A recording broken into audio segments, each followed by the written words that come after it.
este espacio que inauguramos hace 15 días para discutir los documentos generados por la Misión Oficial de Empleo, espacio organizado por la Asociación Colombiana de Estudios del Trabajo y la Escuela Nacional Sindical. Hoy, al igual que hicimos hace 15 días, discutiremos el documento relacionado con el rompecabezas de la protección social en un mercado laboral con alta formalidad, análisis de un siglo de reformas en Colombia.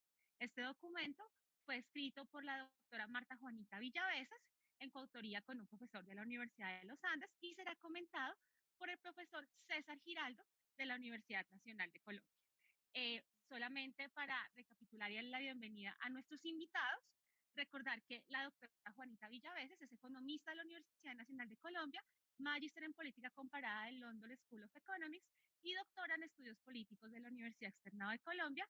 Actualmente es profesora asociada de la Facultad de Ciencias Económicas de la Universidad Nacional de Colombia. Doctora Juanita, es un placer para nosotros contar con usted esta mañana y pues dejamos este espacio en sus manos para su presentación. Muchas gracias. Bueno, muchísimas gracias por la invitación. Es para mí también un placer estar acá, poderles compartir lo que ha sido el trabajo que hicimos con Andrés Árvales. Por favor, me confirman si ya en este momento se está viendo la presentación. Creo que sí. Sí, sí, Mil podemos verla. gracias. Entonces, pues voy a comenzar saludándolos pues a todas y todos y esperando pues que salga un poquito de debate al final.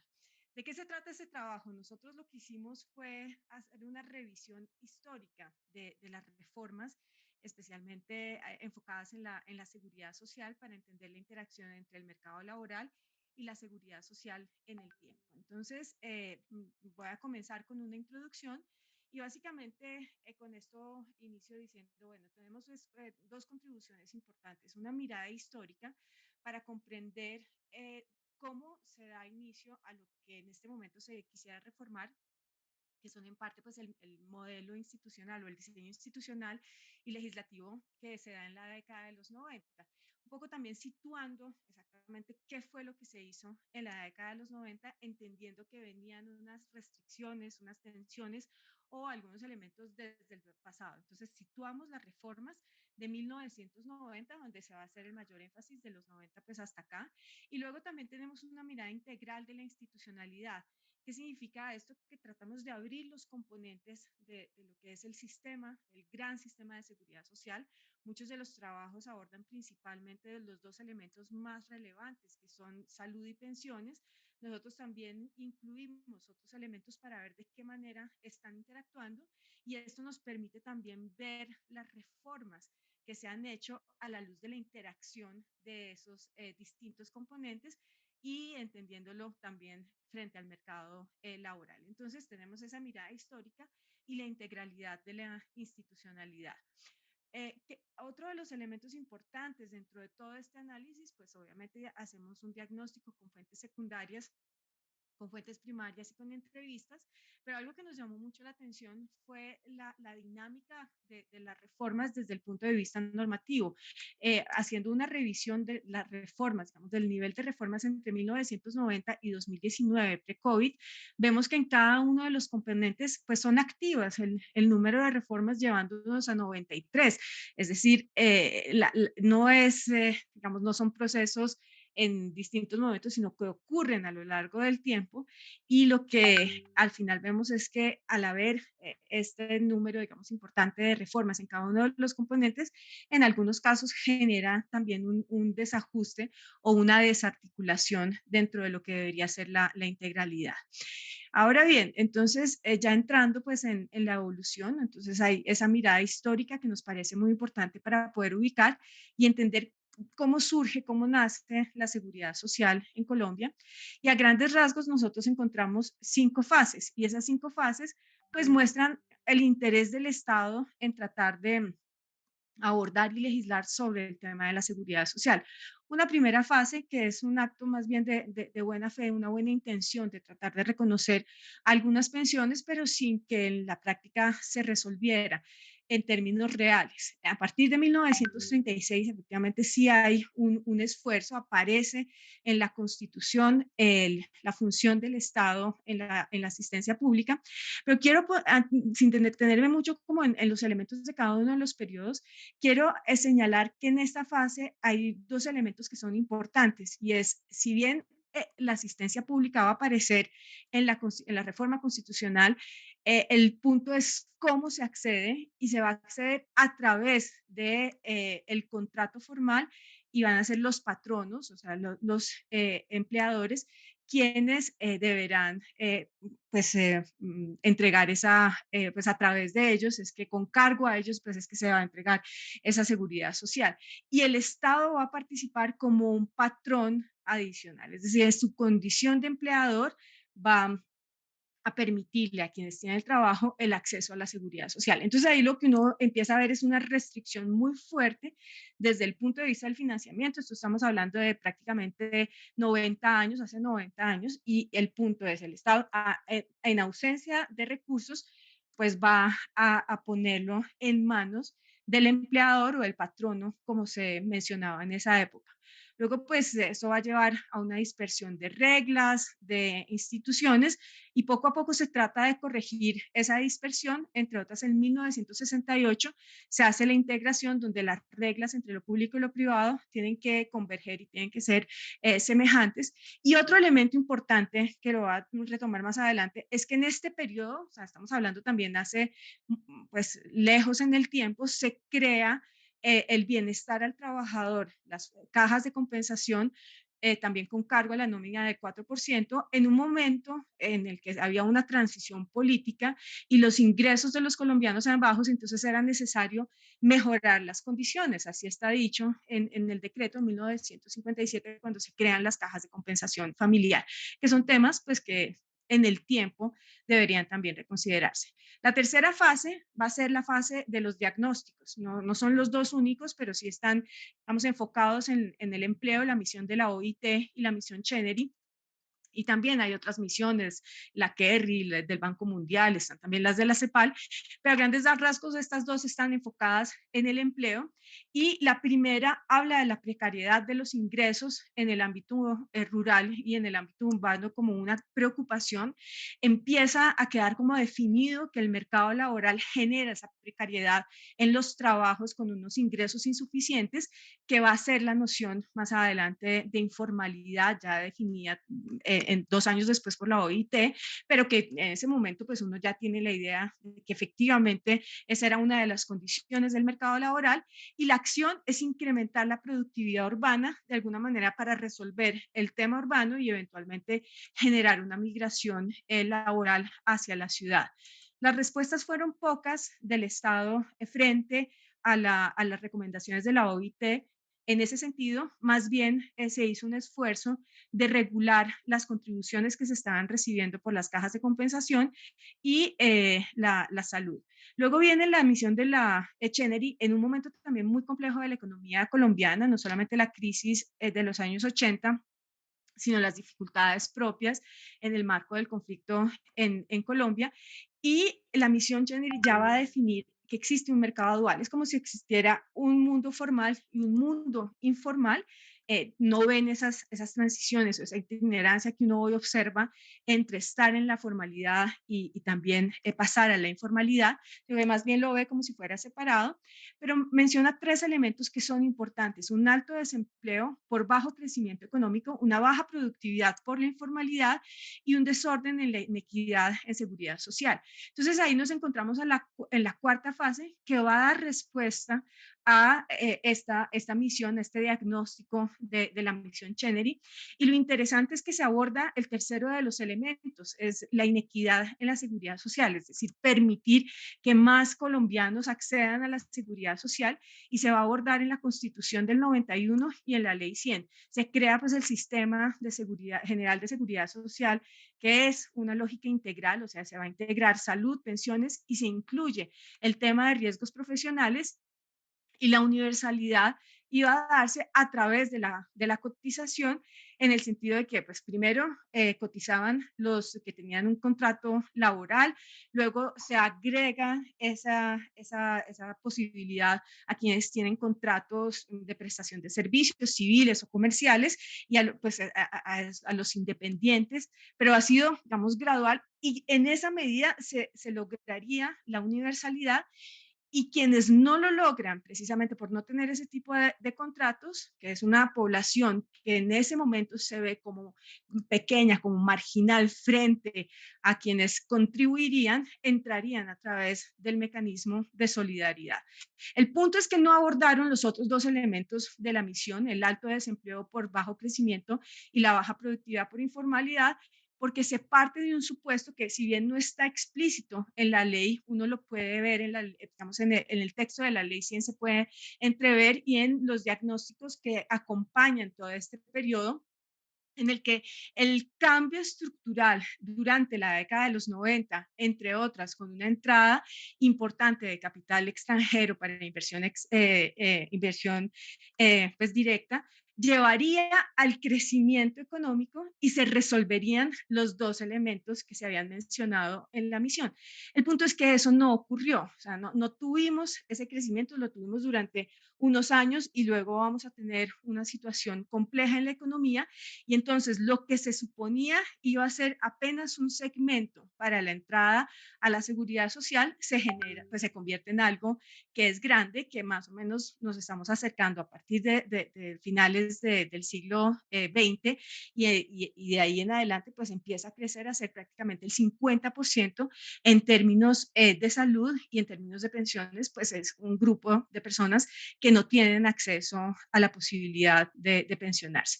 Entonces, en la última fase, que es del 2002 hasta el 2019, pues se trata de corregir y los mecanismos de corrección van a ser a través de la idea de crear más trabajo y más trabajo formal, reduciendo los costos laborales. No ha dado un resultado, o sea, se alcanza un poco, pero no suficiente para resolver el problema de informalidad, entonces sigue existiendo.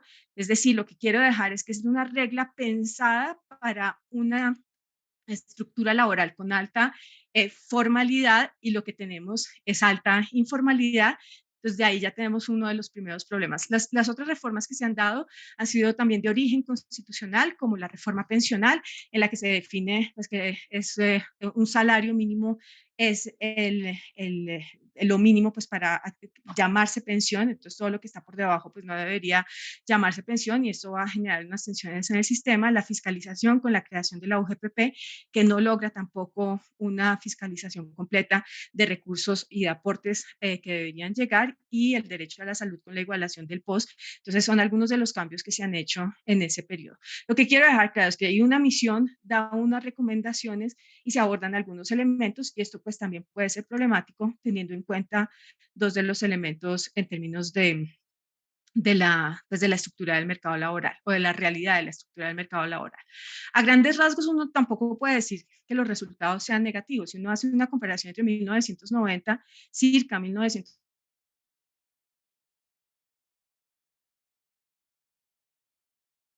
afiliada al sistema de seguridad social en salud, prácticamente el 95% de la población tiene cubrimiento. En riesgos laborales nos acercamos al 47%, que es una proxy de lo que es la formalidad. En pensiones estamos en una situación compleja, tan solo el 30% de las personas mayores acceden a una pensión, aunque ha habido un incremento frente a los años 90. En regulación al despido ha habido una flexibilización, lo cual pues también puede ser una ventaja para el empleador, pero puede poner, dificultar las condiciones para el empleado. Protección al cesante, nuevamente 43% están afiliados a un fondo de pensiones de cesantías, y es nuevamente un indicador de lo que es esa formalidad. Los parafiscales han bajado, la idea del costo laboral se mantiene el 4% fijo, sobre el cual pues no ha habido discusión, que es para las cajas de compensación familiar. El bienestar al trabajador nos acercamos a un 43% de la población afiliada. Y finalmente, respecto al salario mínimo, alrededor del 49% de la población, cerca de 1990, devengaba menos de un salario mínimo. Hoy, en 2019, más o menos el 44% de la población estaba en esta condición, y es el tema de entender el salario mínimo dentro de la seguridad social como el piso, pues, para poder ingresar. Entonces, ha habido cambios, pero los cambios no son suficientes. Si uno lo ve rápidamente en salud, se ve el crecimiento. Esto es una gráfica que muestra los afiliados desde el 65. Claro, uno dice, ha sido importante, pero si se dan cuenta en la barrita, el régimen subsidiado supera a quienes están a través del régimen contributivo, mostrando que el diseño, no necesariamente la situación, sino el diseño creado en 1993 no cumplió su objetivo. Esta población debía ser marginal, mucho más pequeña, y el grueso debía ser en el contributivo, y el resultado pues no fue el de quienes diseñaron ese modelo de seguridad social. En riesgos laborales se ve también un incremento. Respecto a pensión y vejez, estos son los cotizantes, no son las personas pensionadas, sino quienes cotizaron al corte de cada uno de los años en los cuales se toma el dato, y se ve pues que acá es inferior inclusive a esa proxy de formalidad, cotizantes alrededor del 37% en 2019, y es el que esté cotizando no garantiza el acceso a la pensión, porque muchos de estos cotizantes están pasando de la formalidad a la informalidad en distintos momentos de su ciclo laboral. Entonces, es donde más riesgo hay en términos del diseño. Respecto a la protección al cesante, lo que se ve es que también ha habido un incremento en los fondos de pensiones, y ahora va a mostrar uno de nuestros resultados respecto a eso. La parafiscalidad ha ido bajando, sin embargo, se mantiene la de las cajas de compensación familiar. Cuando uno mira el objetivo de las cajas de compensación familiar, observa que en un primer momento sí tenían un destino para el bienestar al trabajador, y en este momento los aportes se distribuyen en muchos programas que pueden, digamos, pensarse en replantear o el uso de ese 4% o este mismo porcentaje. Respecto al salario mínimo, desde 1990 hasta 2019 ha tenido un incremento en términos reales del 48%. Y el punto no es que sea elevado en términos de los ingresos que está recibiendo una persona, sino es elevado en el sentido de para qué se utiliza el salario mínimo. Y se utiliza, persigue pues dos objetivos: ser un mínimo vital, pero también un punto de referencia de la seguridad social. Entonces, lo que está diciendo es que quienes tienen un salario mínimo son quienes están cotizando, y de alguna manera genera una distorsión, porque no reconoce a quienes están por debajo, que como les dije, para 2019 era el 44%, y hoy en día pues estamos hablando de más o menos un 50% de la población.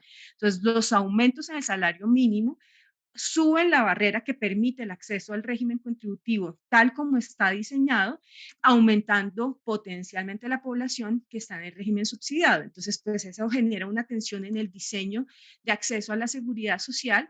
Y por otro lado, indexar las pensiones al salario mínimo también genera la posibilidad de que algunas personas no vayan a poder tener pues un acceso a la pensión, y las correcciones sobre estas personas que han hecho ahorros en su vida a través del Fondo de Solidaridad Pensional, pues tampoco son suficientes para garantizar efectivamente una protección en la vejez. Entonces, tenemos ese es el tema con el salario mínimo como referente dentro del diseño de la seguridad social, que genera pues estas dificultades. Entonces, ahora bien, de todo este análisis nosotros decimos, bueno, pero ¿qué es lo que está ocurriendo? Entonces, nosotros decimos hay unas inconsistencias dinámicas. Básicamente, tenemos una inconsistencia, y es la dualidad del salario mínimo y el problema de la informalidad. Entonces, el salario mínimo como referente, que de entrada pues desconoce la informalidad y las personas que están recibiendo menos del salario mínimo. Entonces, es un sistema que está diseñado, digamos, como para una fracción de la población económicamente activa.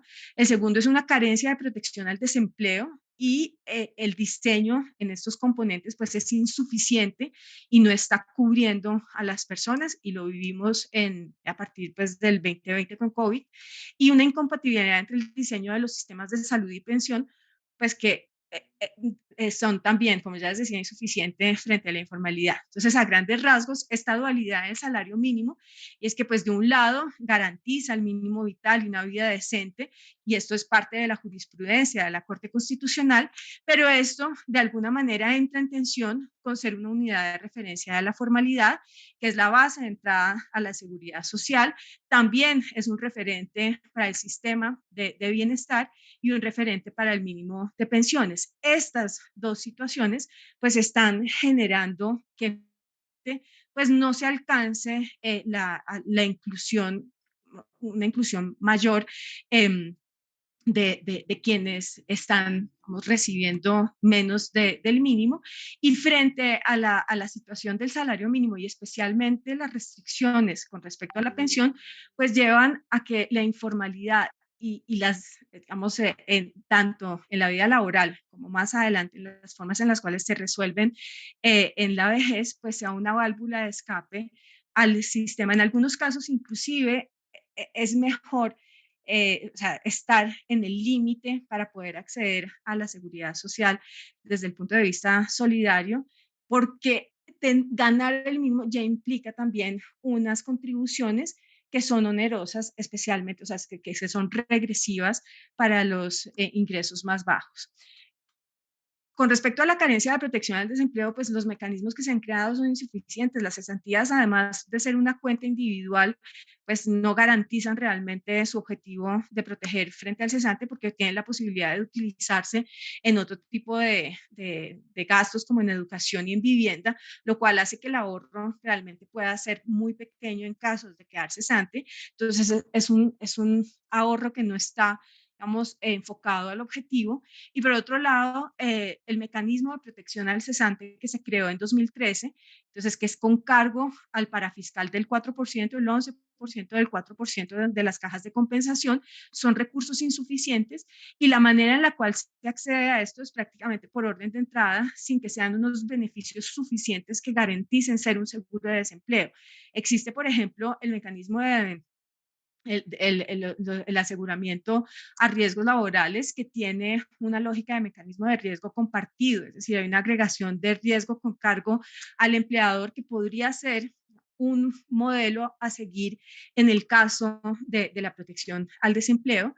Y básicamente ahí lo que nosotros encontramos es una tensión entre quién maneja el mecanismo de protección al cesante y la coexistencia con un fondo de cesantías, que de alguna manera son insuficientes y crean esta situación pues prácticamente de desequilibrio en caso de desempleo. Y por último, ya con esto termino, los sistemas de salud y de pensiones frente a la realidad del mercado laboral.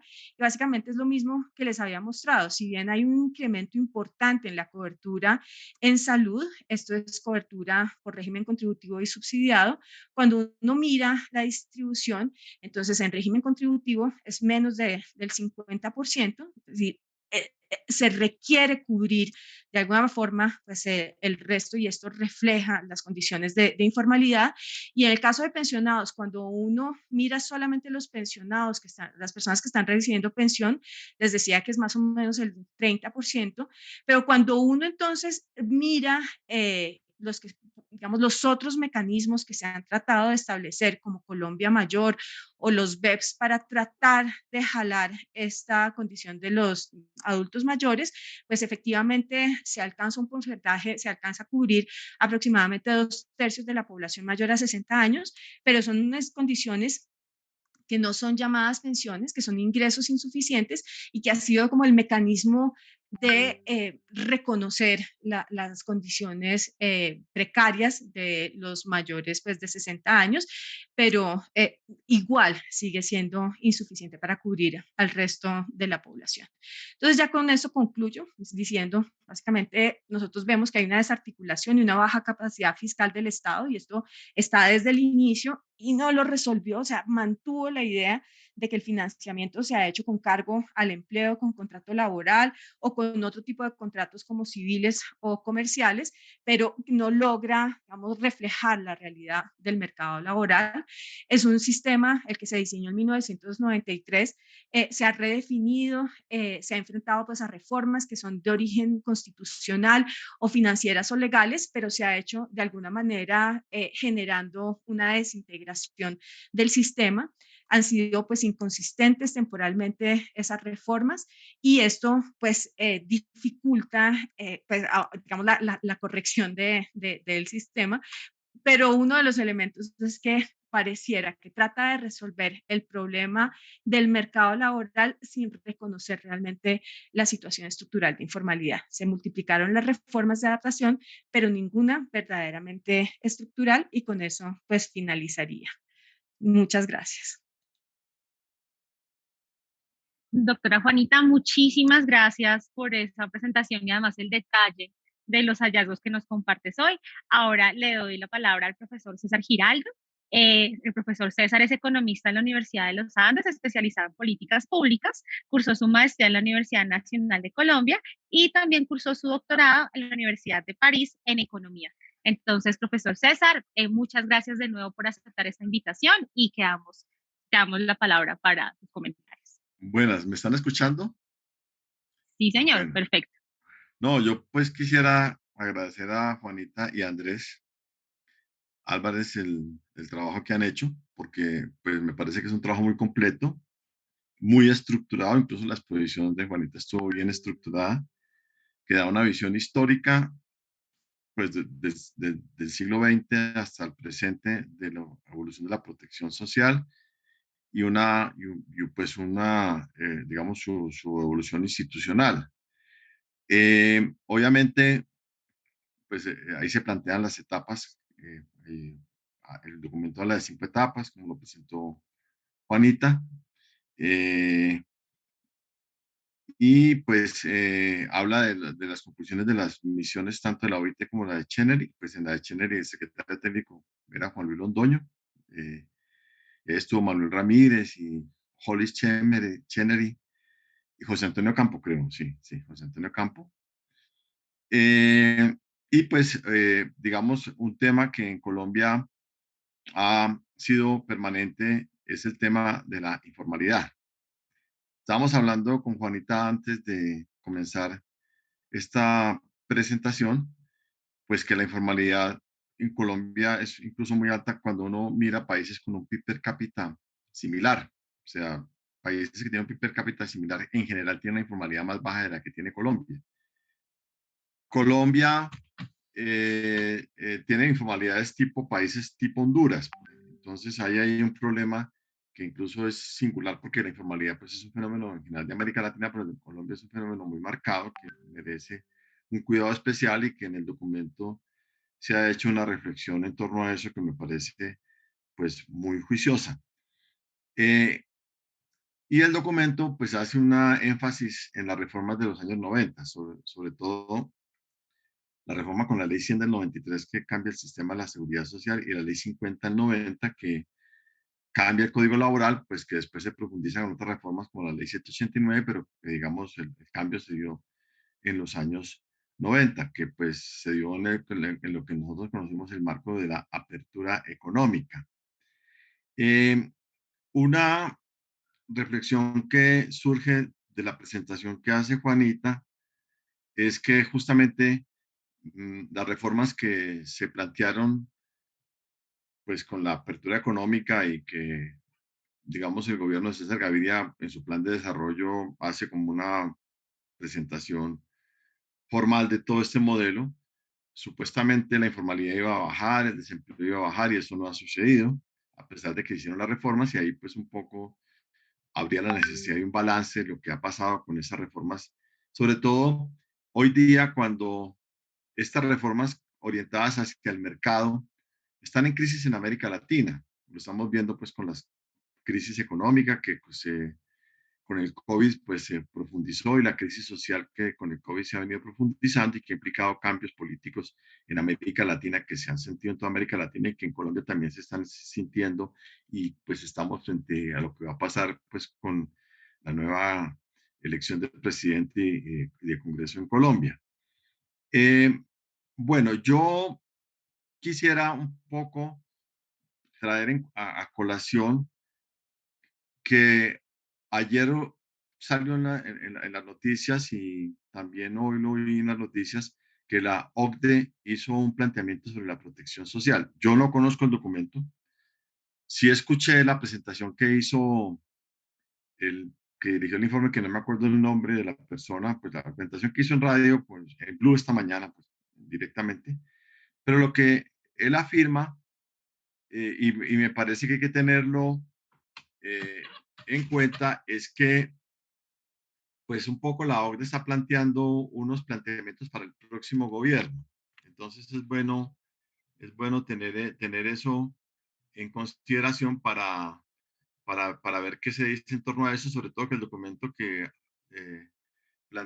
pues, hicieron para la misión de empleo Juanita y Andrés, pues nos da las pautas para la discusión. Yo pienso que va a ser el documento de referencia en la discusión que se viene en torno al tema de las reformas en el tema de la protección social. Hay un planteamiento que se está haciendo ahí que es interesante. Yo, pues, habría que trabajarlo. Y es que hay que pasar a sistemas basados más en impuestos generales que en cotización. Porque el tema es que al final de cuentas, en Occidente, nosotros estamos en Occidente, Colombia, hay un debilitamiento de la relación salarial. Yo digo en Occidente porque no es el caso de China ni de la India, donde la relación salarial se está fortaleciendo, pero sí de Europa y América y una parte importante de Asia, hay un debilitamiento de la relación salarial y entonces plantear sistemas de protección social basados en cotización hay que un poco balancearlo, sobre todo para que no haya discriminación entre la formalidad y la informalidad. Era lo que dijo el señor que hizo el documento del COVID, que yo finalmente no capté el nombre, pues el que dirigió la investigación. Incluso la informalidad en Colombia no es la mitad como dice el DANE o como incluso se menciona en el documento, sino que es más, si uno entiende por informal los trabajadores que se insertan al mundo productivo, pero no están afiliados a un sistema de seguridad social, o sea, no tienen derechos. Medido así que esa estadística también existe en el DANE, lo que pasa es que no la publica, es 2/3 de la población económicamente activa. O sea que 2/3 de la población económicamente activa en Colombia se está insertando al mundo económico, o sea, al mercado para generar ingresos sin derechos sociales, o sea, lo que nosotros podríamos hablar de la informalidad. Pero yo pienso que en la informalidad hay que ir un poco haciendo un trabajo más fino y creo que Juanita estaba en ese planteamiento, o sea, un trabajo más adelante, porque, claro, si uno mira la historia de la economía colombiana, y yo diría que en la mayoría de los países de América Latina, con la excepción de Argentina y Uruguay de la década del 70 para atrás, porque Argentina y Uruguay después de la crisis de la deuda, digamos, se aproximaron más hacia el estándar latinoamericano, en ese sentido, era población que era urbana, pero que no alcanzaba a ser salarizada, y ya cuando el crecimiento de las grandes ciudades se estabilizó, la informalidad tiene un origen urbano, o sea, son trabajadores urbanos, no son trabajadores de origen campesino. Yo también digo que en Colombia obviamente eso hay que matizarlo por el tema del desplazamiento, por el tema del conflicto, pero generalizando en América Latina la informalidad contemporánea es una informalidad de origen urbano, sabiendo que en Colombia hay que matizar eso un poco. Y entonces ya no es el campesino que no logra insertarse en la sociedad salarial, es un trabajador urbano y ahí hay que mirar qué está pasando. Yo, digamos, la crítica que yo hago, digamos, a las visiones tradicionales de la informalidad y, por ejemplo, en eso acá la misión Chénere, como lo marca el trabajo de Juanita y de Andrés, es que lo ven como un enfoque dual, o sea, economía formal e economía informal. Entonces, la economía formal es la que se caracteriza en una economía estructurada, que está articulada al mundo productivo, y la economía informal es un residuo que no tiene forma, que no tiene estructura. Y en realidad cuando uno mira trabajos de otras, digamos, no de las disciplinas económicas como es la nuestra, pues la de Juanita y la mía, sino de disciplinas más sociológicas o antropológicas, de trabajo social. Ahí en la informalidad, pues hay oficios, hay cadenas productivas, hay territorios, hay líderes, hay organizaciones, hay poderes, poderes que, por ejemplo, están ligados al microtráfico, al narcotráfico, poderes armados, donde existe una realidad que porque por el hecho de que las ciencias sociales no nos hayamos aproximado a entender esa realidad, no quiere decir que no exista una estructura. Entonces hay que empezar a caracterizar ese tipo de realidades. Y yo pienso pues que ahí es necesario como hacer un trabajo mucho más, digamos, dialogando con otras disciplinas y yo creo que esa es un poco la agenda de investigación que viene hacia adelante. Me parece a mí que es muy fuerte. En la recomendación que hace la OCDE, obviamente está el problema de que, y lo menciona el trabajo de Andrés y Juanita, es que, claro, si nosotros, o sea, si se debe transitar hacia mecanismos donde los impuestos generales juegan un rol cada vez más creciente en la financiación de la protección social, pues está el tema de la debilidad fiscal. Y eso lo menciona el informe de la OCDE. En Colombia, tradicionalmente se dice que la carga tributaria sobre el Producto Interno Bruto es muy baja, incluso para economías similares en América Latina y con respecto a Europa, pues, o Estados Unidos ni se diga, ¿no? Ellos hablan de que la presión tributaria es del 20%, pues porque lo dijo el señor esta mañana, yo tengo en la cabeza una cifra del 16%, cuando en Europa está por el 40% y en algunos países es mucho más la presión fiscal. Pero aquí viene una reflexión que hay que tener en cuenta en esta discusión. Fíjese que la reforma tributaria, que la OCDE señala que hay que ampliar la base tributaria del IVA y que hay que ampliar la tributación gravando a las personas naturales, pues fue el principio de la reforma tributaria de Carrasquilla que derrotó el paro que hubo en Colombia el 28 de abril. Entonces, claramente, ese tipo de propuestas no tiene viabilidad política en el sentido de que así usted la quiere hacer, la sociedad no quiere que eso tome ese camino. Y como al final de cuentas quienes toman las decisiones son agentes políticos, y si estamos hablando de que en Colombia se respeta la democracia, pues esa opinión va a ser transmitida hacia los poderes políticos. Entonces ahí hay una pregunta política que es muy importante. Y yo en torno a eso, lo que quiero señalar, obviamente no quiero desarrollar esta idea porque sobre eso yo también tengo un planteamiento en el diálogo con nuestros compañeros que trabajan en temas de la tributación y las finanzas públicas pues, en Colombia y en la Universidad Nacional. Eh, el problema es que si usted tiene que 2/3 de la población económicamente activa está en la informalidad, pues obviamente está por fuera del contrato social. Y entonces, usted, digamos, o sea, usted no le puede pedir, por ejemplo, al vendedor ambulante que pague impuestos para que con el impuesto le pague el policía para que lo saque a la esquina donde está vendiendo. Claramente, si la inserción económica se hace por fuera de los derechos sociales, el Estado no tiene legitimidad para cobrar impuestos. Entonces hay un problema de legitimidad y eso implica que hay que reconstruir un nuevo contrato social.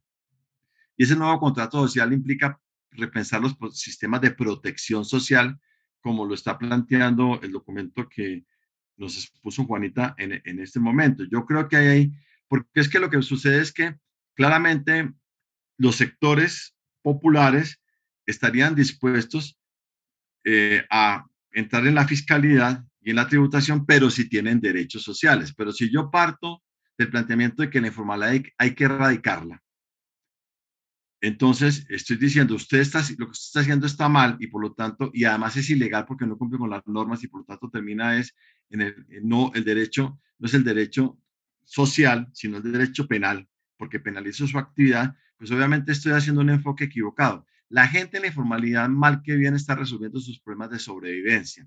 Entonces, ¿por qué no partimos del reconocimiento de esas actividades, o sea, de los territorios, de los oficios, de los liderazgos, y a partir de eso generar pactos sociales que impliquen un pacto, tanto de derechos como también de contribuciones. O sea que hay que enfocarlo desde el punto de vista de carácter político.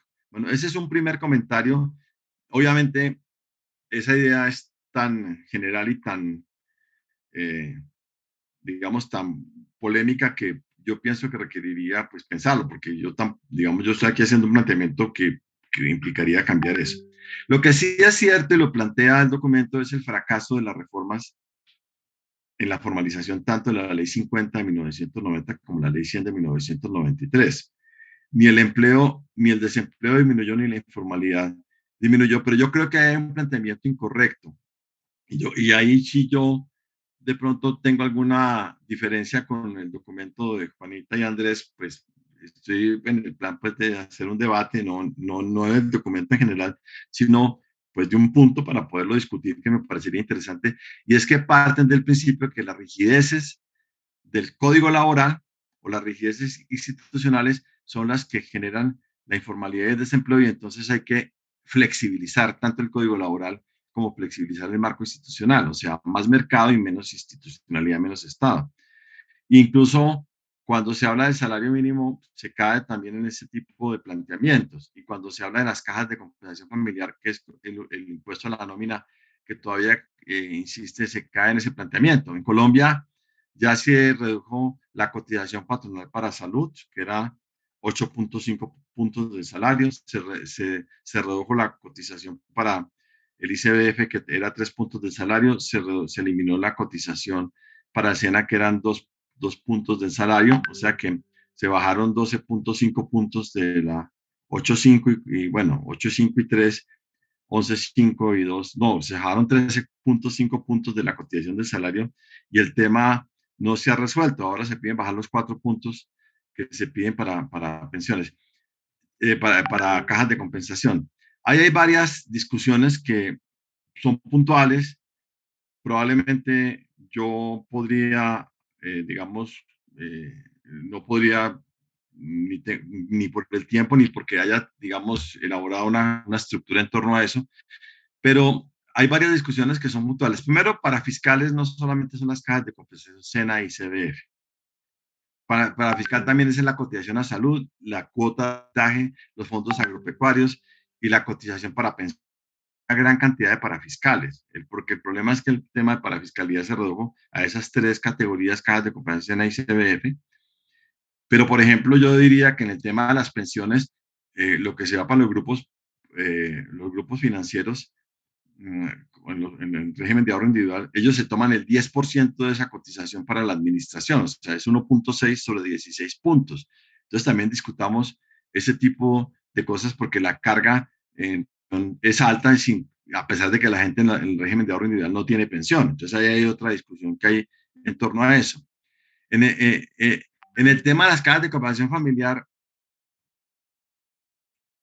las cajas de compensación familiar surgieron, es una cosa muy curiosa, es una institución francófona, que es la cajas de alocación familiar que existen en Francia, en Bélgica, en Suiza y en Canadá. Y existen en Colombia, existen en Chile, pero en Chile son otra cosa. Y es el subsidio familiar.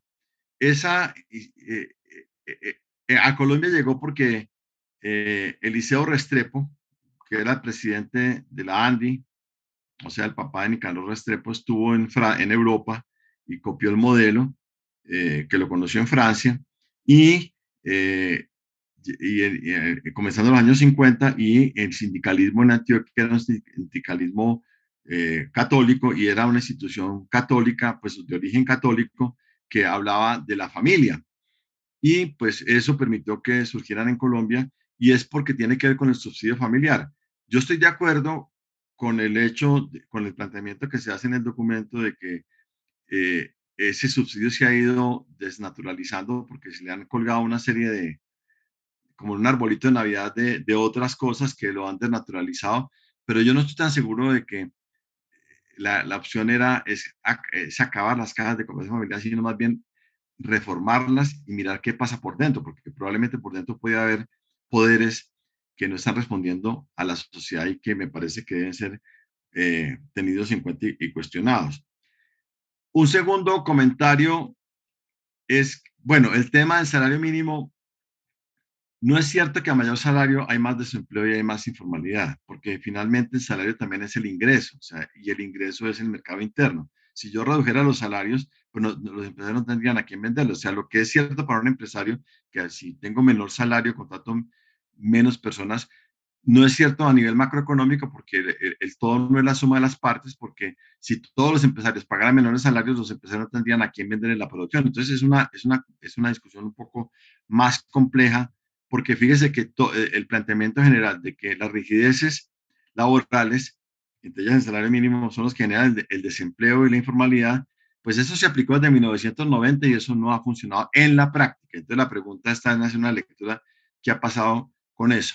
Otro tema que se menciona ahí es el de los beneficios económicos periódicos, los BEPS. Obviamente, el documento tiene una fecha de elaboración y seguramente cuando el documento se hizo no se tuvo en cuenta el decreto 1174 del piso de protección social. Ustedes saben que ahora con el piso de protección social, pues es una norma que se reglamentó el año pasado y yo entiendo que no esté en el documento.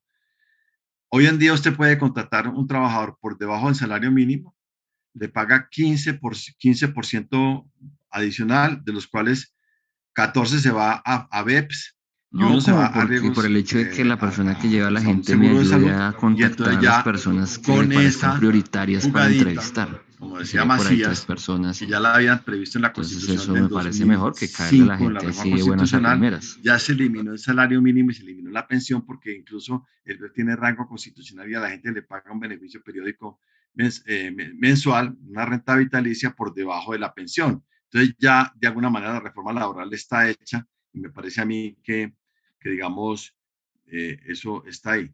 Bueno, ya para terminar, pues en aras de respetar el tiempo para todos, obviamente, digamos, hay una idea central que la plantean, pues el documento, que es la dependencia de Sendero, que son cambios, eh, digamos, que se van haciendo de manera agregada sin tener una articulación, pero sin embargo yo creo que hay dos momentos claves en las reformas. Uno, digamos, lo que correspondió al segundo, pues a la administración de López Pumarejo, tanto en la reforma constitucional del 36 como en la adopción de un estatuto laboral en el periodo 42-45 y la construcción de los seguros sociales, tanto Canal como el Seguro Social, que aunque no lo creó López Pumarejo, eso vino de unos pactos que López Pumarejo propició con el movimiento obrero organizado de entonces. Ahí hay una discusión porque los conservadores dicen que crearon la seguridad social, pero hay que tener en cuenta que eso ya venía de unos pactos que se habían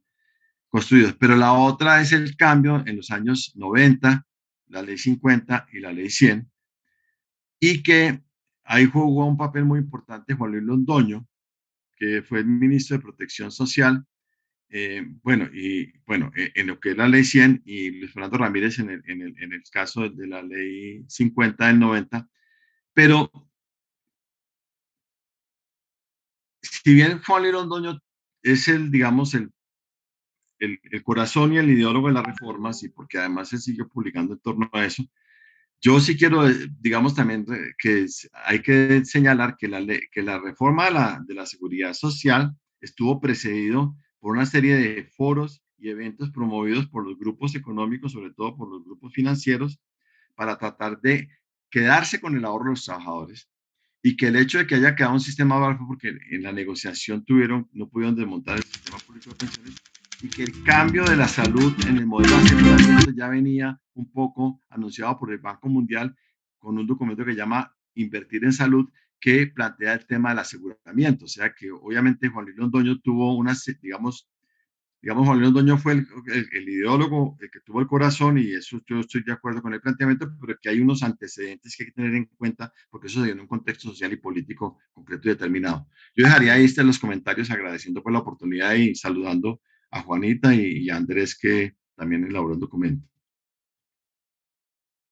Doctor César, muchísimas gracias. Entonces, doctora Juanita, la idea es que si es posible retomar como varios de esos elementos en una intervención de 5 a 10 minutos y mientras tanto invitamos a las personas que están viendo esta transmisión por Facebook y por YouTube a que nos compartan sus preguntas para que les podamos pasar a nuestros panelistas del día de hoy. Entonces, doctora Juanita, te dejo. Pasar por la grosería de encender la cámara cuando ya estemos cerca de los 10 minutos, pues digamos, para mantener el control de tiempo y no interrumpirte abriendo el micrófono. Muchas gracias. Perfecto. No, claro que sí. Muchísimas gracias, profe Giraldo, por los comentarios. Creo que coincidimos en ese primer análisis alrededor de la informalidad. Creo que después de pues, prácticamente 50 años de tenerla diagnosticada, uno podría decir que desde la misión de la OIT está la idea y luego pues se empieza a diagnosticar, nos exige pensarla de una manera distinta. Es decir, sabemos que no es una economía dual, sabemos que inclusive si estamos pensando desde el punto de vista del trabajador y no de las redes productivas, sabemos que están transitando entre la posibilidad de ser formal en algunos casos de su ciclo de vida, pero inclusive en tiempos muy cortos, estamos pensando en un año, no en todo el ciclo de vida, y nos exige pensarlo de una manera distinta. Si nos vamos un poco más allá, pues hay más elementos asociados también a la tributación, asociados a las economías ilegales que han persistido. Entonces, creo que ya es un llamado a que cualquier cambio que se vaya a hacer, tiene que hacer, digamos, tiene que entender esa situación para la reforma que se vaya a implementar. Digamos, el trabajo de la OCDE, como tú mencionabas, pues hace unos planteamientos que van en la misma línea y plantean pues los impuestos generales. Creo que, como lo dice María Valdés, pues uno puede hacer una gradualidad, o sea, es decir, no necesariamente las recomendaciones que hacen de ampliar la base y de ampliar las posibilidades, por ejemplo, de financiamiento a través de la seguridad social, a través de impuestos generales, pues se debe hacer de un solo momento. O sea, de pronto también hay que pensarse una gradualidad.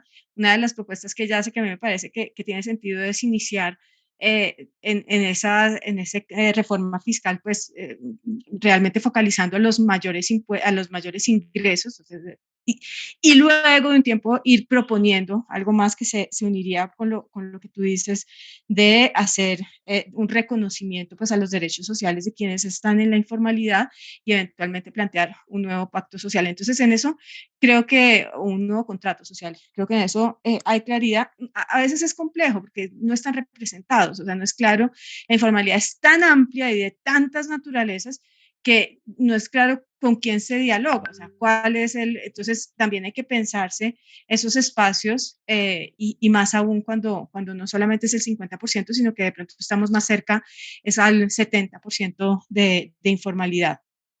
Ahora bien, con respecto ya a los puntos específicos, mantener las cajas de compensación familiar, hay una discusión. Yo no digo eliminarlas o bajar la cotización del 4%. Yo creo que hay que repensarlas también. O sea, estamos hablando de que fueron diseñadas efectivamente, la primera con fama pensada en 1954, luego traído ese modelo pues para el país en 1957, en un momento de transición. Estábamos haciendo la transición de la dictadura al Frente Nacional, entonces pues era el mundo de 1957 que se pensó en el bienestar a los trabajadores. Ahora bien, creo que eso es, o sea, digamos, ese argumento de defensa de las cajas es incompatible con la discusión anterior de la informalidad. Estaríamos defendiendo a un grupo, nuevamente al 43%, que accede a la posibilidad de que el empleador haga esa cotización sobre las cajas de compensación familiar y la pregunta es, ¿y el resto? ¿Y el bienestar del resto? Entonces, ahí yo creo que hay que repensarse cómo es el acceso y cómo es el concepto de bienestar. Acá estamos hablando de un subsidio al trabajador solo a los trabajadores y pues también habría que ver la eficiencia de su subsidio. Yo creo que nosotros lo que planteamos no es la eliminación, sino repensarse exactamente en el mundo del 2022 cómo opera el bienestar al trabajador y el subsidio familiar. Esa sería, digamos, una de las preguntas. Y también pensarse si el financiamiento de tantos programas, que en algunos casos no son de naturaleza de las cajas, pues tiene sentido que lo hagan las cajas, entre otras el mecanismo de protección al cesante. O sea, el mecanismo de protección al cesante ha mostrado que es insuficiente. En algunos casos, pues al ser por lista de entradas, básicamente muchos pueden quedar Pues por de luego fuera en Alejandro me dijo que le había situaciones de crisis. encantado Entonces, mucho, pero yo que creo que ahí uno puede tener una discusión reconociendo las ventajas que generó en el tiempo, sin duda, pero pensándose hacia adelante y más aún volviendo al tema de la informalidad. Entonces, ¿para quién son los beneficios de las cajas de compensación, que vuelve a ser excluyente frente a una realidad del mercado laboral? Con respecto al salario, el salario mínimo no es el problema, y creo que de pronto nos hace falta decirlo con más fuerza desde el inicio. No es el salario mínimo, es el diseño basado en el salario mínimo. Es decir, la cotización, el modelo de cotización, teniendo en cuenta las dificultades, pues hace que al haber utilizado el salario mínimo como la base para la cotización, pues dificulta el quiénes van a aportar. Entonces, el punto no es que ahora las personas que ganan por debajo, que fue lo que, pues, lo que se legisló con el piso de protección social, tengan que cotizar. O sea, no debería ser eso, no debería ser, digamos, poner una presión que finalmente es regresiva sobre los ingresos de los colombianos, sino de pronto rediseñar eso y no utilizar el salario mínimo. Por eso la universalidad, que yo creo que es un gran principio, o sea, sin duda en la Constitución hablar de universalidad y hablar de solidaridad son dos grandes principios, pero el mecanismo para lograrlo es restrictivo y excluye. O sea, el mecanismo de universalidad a través de cotización pues no está funcionando, y el mecanismo anclado a la noción del salario mínimo como un índice, pues no funciona. O sea, genera unas distorsiones, sin decir que el salario mínimo sea el que genera el problema de la informalidad. Eso yo creo que, pues, yo no lo veo, digamos, no quisiera que ese fuera el mensaje, sino el mensaje es dentro del diseño, la dificultad de haber anclado la cotización a un salario mínimo que no refleja realmente lo que está ocurriendo en el mercado laboral. El tema de BEPS, nosotros pues en algún momento, claro, cuando estábamos haciendo la misión, pues estábamos en pleno COVID, y la distorsión que generó el COVID en el mercado laboral, pues nos generaba también una dificultad. Y entonces, pues los jefes de misión, Santiago Levy y Darío Maldonado, deciden que el corte es 2019. Claro, luego hay un análisis de la situación que se cambia con COVID, pero lo que queríamos ver era qué había pasado, pues por lo menos hasta ese momento en el que no se da ese choque de la pandemia. Entonces, tuvimos la oportunidad de mirar el tema de BEPS, y lo que tratamos de decir es que al contrario, eso es una trampa. O sea, la trampa realmente a la seguridad social se ha hecho con este tipo de reformas como los BEPS y el piso de protección social, en el sentido de que, bueno, como una pensión es un salario mínimo, entonces pongámosle otro nombre, o sea, beneficio económico. Entonces, y vemos de qué manera vamos llenando un parche que no lo podemos hacer con el diseño creado.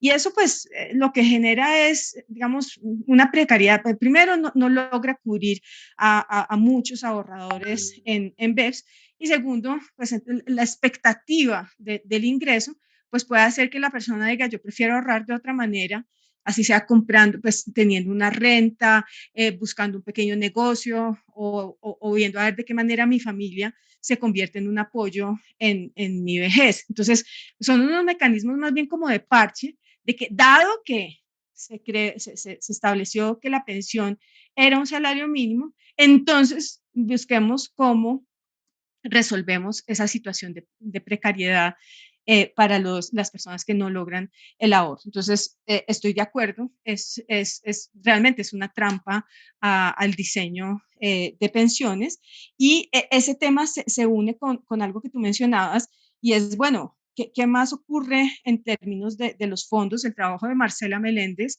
que me supongo que también de pronto la van a invitar a presentar, hace énfasis a, por ejemplo, el porcentaje que el régimen el RAIS pues toma del porcentaje de cotización para el seguro. O sea, y entonces, pues por una persona que está recibiendo un salario mínimo, ya de entrada, pues va a tener, digamos, que hacer un ahorro más grande para poder tener acceso a una pensión de salario mínimo. Entonces la pregunta es, ¿qué están haciendo? Pero no solamente qué están haciendo con el seguro, ese porcentaje que se toman los fondos de pensiones privados para asegurar, sino la pregunta es en qué están invirtiendo. O sea, también habría que hacerse la pregunta sobre cómo están usando los recursos, pues estos fondos de pensiones privados, porque finalmente, pues la composición de su portafolio, pues puede ser, digamos, podría ser utilizado de una manera pues que de verdad rente, o sea, que tenga un objetivo para los ahorradores y no un objetivo para ellos, no sé. O sea, uno también debería abrir esas preguntas. El trabajo de Marcela Meléndez se enfoca sobre todo en esos elementos y pues no sé si con esto retomo pues algunos de los elementos haciendo, digamos, mucho énfasis en ese punto inicial en que no puede ocurrir una nueva reforma sin entender la estructura del mercado laboral. Creo que el esfuerzo que se hizo también en la misión alternativa de empleo, yo quiero resaltar ese trabajo que dentro de eso, pues si bien no hace una mirada específica a la seguridad social como hace nuestro trabajo, sí entra en un diálogo, sobre todo entendiendo qué es lo que está ocurriendo con los jóvenes, con las economías populares, con las mujeres, y de alguna manera entender eso debería ser también un punto de partida para las próximas reformas. Con esto, pues termino, Suelen, no sé si hay algún otro punto en particular o César quiera, profesor Giraldo quiera decir algo más. Gracias. No, muchas gracias, doctora Juanita. Profe César, por favor. Sí, sí. No, yo está muy bien, si no, oigamos las preguntas del público, a ver qué aportan a la discusión. Bueno, debo decir que tenemos muchos saludos y muchas felicitaciones, sin embargo no tenemos preguntas concretas. Eso seguramente además tiene que ver con que, como ustedes dos lo han señalado, y de paso insisto en agradecer por este ejercicio de divulgación, porque no es fácil. Justamente creo que una de las conclusiones importantes del documento que discutimos hoy hace 15 días es que el sistema laboral colombiano es un sistema muy complicado, que tiene un montón de instrumentos que además son difíciles de captar para la población general. De hecho, ahora que los escuchaba hablando del RAIS, del BEPS y de otro tipo de instrumentos que hemos creado, pensaba también que un ejercicio que tenemos que hacer desde este tipo, digamos, desde la asociación, desde la Escuela Nacional Sindical y desde otros espacios, es poner al alcance de la gente este conocimiento práctico que, pues, digamos, ustedes hoy han sido muy amables en compartirnos y en analizar, pero que para la gente del común y para nosotros incluso que estamos iniciando en este campo es difícil de entender dada su amplia complejidad y la magnitud de elementos que ponen en diálogo. Entonces, no sé, profe, si quieres aprovechar para simplemente hacer unos comentarios de cierre. Sí, no, mira, no, está muy bien, pues lo que yo estoy de acuerdo con todo lo que Juanita ha planteado. Yo ampliaría un comentario sobre el tema del régimen de ahorro individual, porque pues de los 16 puntos que se cotiza para pensión, que incluso los que tienen más de 4 y 5 son 17 y 18 puntos, los de 20 salarios mínimos, solamente 11.5 puntos va al ahorro, o sea que el sistema por distintas fuentes se queda con 5.5 puntos de los 16 puntos, que es casi una tercera parte, y pues aparte pues del manejo de cómo están invertidas las pensiones, el ahorro de los trabajadores, porque finalmente son grupos económicos que tienen otros intereses. Y por ejemplo, ya vimos que parte del ahorro de los trabajadores estuvo involucrado en las operaciones de los Gilinski para la protección del grupo empresarial antioqueño, porque una parte de esos portafolios fueron vendidos por los fondos de pensiones a los Gilinski, cómo eso está metido en las famosas 4G y cómo finalmente una parte están los bonos de deuda pública. Entonces, obviamente hay un riesgo moral porque el que administra el fondo tiene otros portafolios y es dueño de otros portafolios y por lo tanto maneja esos portafolios en función de su interés. Pero más allá de eso, ahí hay un tema que yo quisiera señalar que a veces no se menciona en la discusión sobre el tema pensional, y tengo un comentario sobre el tema de la cobertura en salud, y es que al final de cuentas, el hecho de que usted cotice a un fondo privado de pensiones o cotice a un sistema de reparto simple como es el sistema de Colpensiones, al final de cuentas tú lo que te vas llevando es una contabilidad. Se la lleva un privado o se la lleva el sistema público donde tú tienes unos derechos. Obviamente los derechos en el sistema privado son derechos y en el sistema de ahorro individual son simplemente de acuerdo a lo que tenga ahorrado y el rendimiento de los portafolios.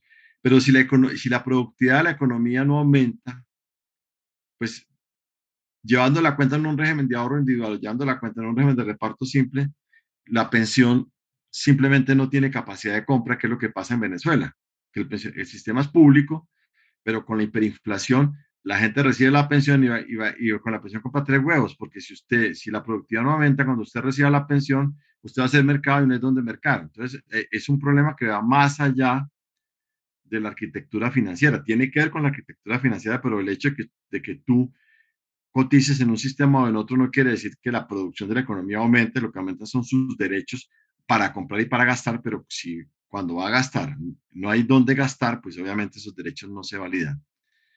Entonces yo creo que el tema de la productividad también es un tema clave en la discusión de las pensiones, incluso es el más importante a mi manera de ver.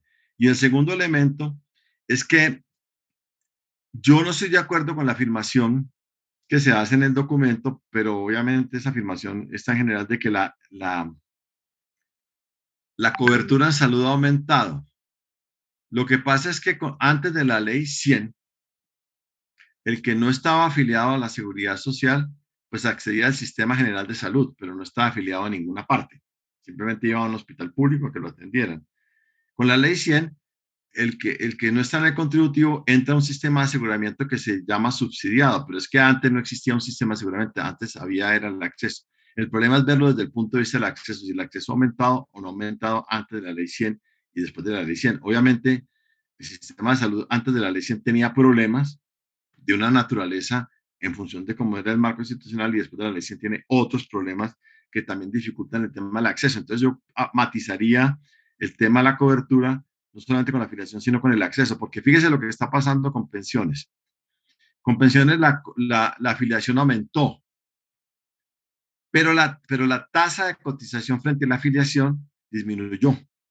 Antes de la ley 100 hacia el 89 era como el 95% la relación entre cotizante y afiliado, ahora es del 36, 38%. Y claro, si usted no cotiza, no se pensiona. Entonces la cobertura finalmente de pensiones, si uno mira la población que se pensiona de acuerdo a la población en edad, ha disminuido y la proyección, que fue lo que sacó la emisión de gastos, si no pasa nada, es que la cobertura de pensionados va a disminuir porque la gente no tiene densidad en cotización, o sea, está afiliada pero no cotiza. Si yo no cotizo, pues no me pensiono. Entonces, hay un problema ahí que incluso la reforma ha hecho que la cobertura en función de la pensión viene disminuyendo. Yo dejaría hasta ahí pues, esos comentarios adicionales. Gracias, profesor César. Hay un elemento que acaba de salir en YouTube y que además está resaltado en el resumen ejecutivo, donde se divulgan, digamos, las recomendaciones principales de la misión.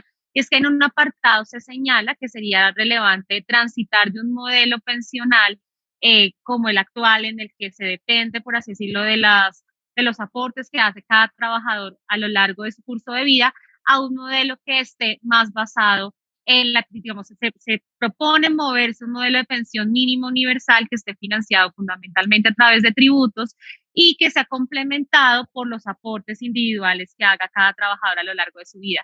En ese orden de ideas, Santiago Garcés nos pregunta cuáles serían los efectos en los patrones de distribución del ingreso de transitar a un modelo de seguridad social basado en impuestos generales y sobre quiénes recaería esta carga tributaria, pues que como señalaba la doctora Juanita, hecho en su informe, justamente es hacia mediados de la década del siglo pasado donde el Estado hace esa transición y dice, ya no podemos asumir esa carga, se la vamos a pasar al sector privado y a los empresarios, y más o menos la recomendación de la misión de alguna forma es que se regrese y que el Estado garantice esa pensión mínima universal y que pues de ahí en adelante ya se suba ese monto de pensión a partir de los aportes de los individuos. Entonces, doctora Juanita, no sé si nos quieras de pronto compartir algunas reflexiones en torno a esa pregunta.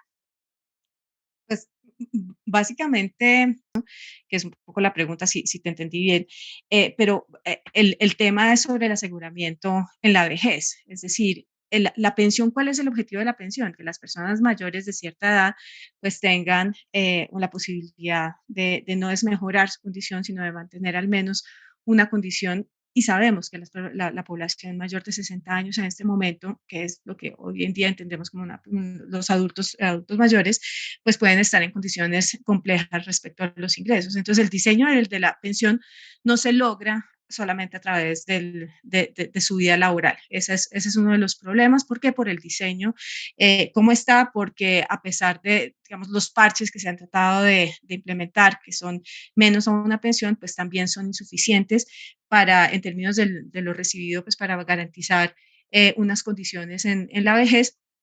Entonces la idea es, bueno, ¿qué hacer? O sea, si estamos pensando en la universalidad y ese como uno de los principios que están rigiendo pues la seguridad social desde 1991, la pregunta es, uno en salud, ¿cómo hacerlo? Y el otro en pensiones. Y en pensiones, pues la idea de hacer una pensión mínima universal sería, pues, digamos, todo colombiano o colombiana mayor tendría derecho a hacer, pero no necesariamente implica, pues, no retribuir a lo largo de su vida laboral. Y la idea es hacerlo pues, si no está trabajando, pues de los ingresos que esté recibiendo, así sea por rentas o cualquier otro tipo de situación. Entonces, el tema es, claro, se necesita una reforma tributaria para poder garantizar, sería financiamiento con cargo al presupuesto general de la nación, con cargo pues a los recursos del Estado, y esto implica pues una reforma tributaria. Y acá la idea no es hacerla, digamos, regresiva, ¿no? Sino en principio debería ser sobre la base de los ingresos, que más o menos uno tiene, digamos, una idea pensándolo solamente en los ingresos laborales. Ya sabemos que hay una distribución de aporte, entonces pues uno debería trasladarse esos aportes que ya se están haciendo sobre los ingresos pues al fisco, o sea, pero debería haber uno adicional, o sea, es necesario también implementar una reforma tributaria. La misión de empleo no mira esa reforma tributaria, lo plantea. Dice esto necesita un diálogo con lo que vendría a ser pues una reforma, una misión, en este caso pues de tributaria, pues de impuestos y de tributos en el país, para ver exactamente cómo debería diseñarse. ¿Qué es lo que uno espera? Pues que si las personas tienen ese aseguramiento, al contrario, la situación, vamos, por lo menos para los mayores de 60 años, pues van a mejorar, y no necesariamente va a generar una presión de los ingresos, o sea, no debería ser regresiva sobre la distribución de ingresos de las personas que están trabajando.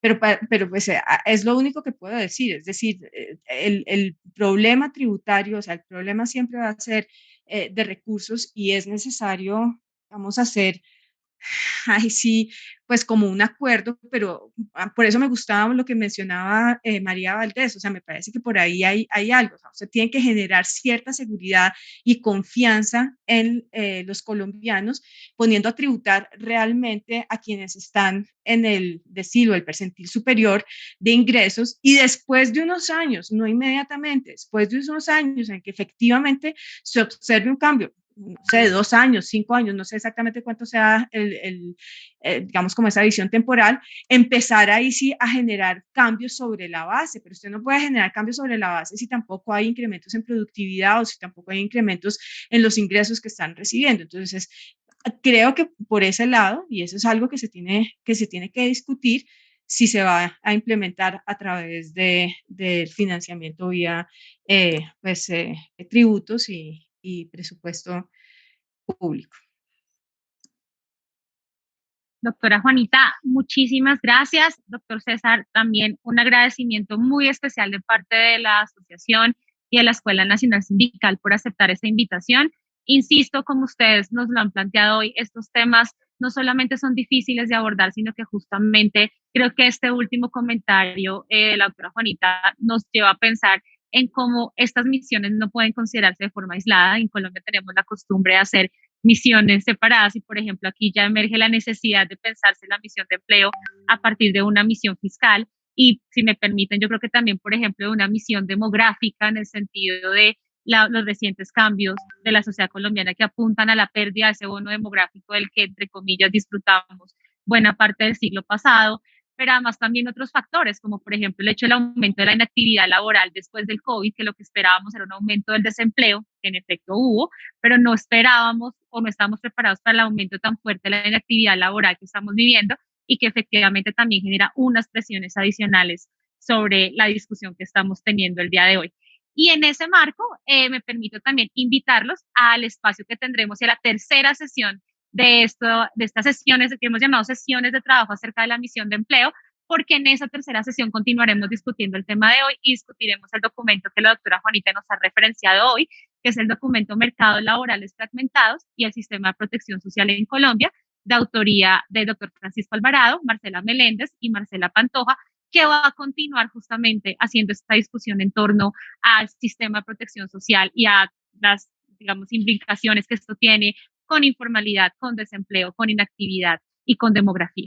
Entonces, no me resta más sino despedirme agradeciendo a nuestros panelistas de hoy, agradeciendo a las personas que se sumaron a la transmisión, recordarles que este espacio va a quedar disponible para su consulta tanto en la página de Facebook de la Escuela Nacional Sindical como en la página de YouTube de la Escuela Nacional Sindical, y también pues recordarles que todas sus preguntas son más que bienvenidas. Al final de la discusión de estos 5 documentos, esperamos tener un evento un poco de mayor alcance, donde ya tengamos la posibilidad de discutir ya el resumen ejecutivo, las recomendaciones generales de la misión de empleo, ya con una perspectiva mucho más amplia después de haber escuchado a los autores de los diferentes documentos. Entonces, muchas gracias, doctora Juanita y doctor César, y gracias a todas y a todos. Un abrazo a todos. Muchas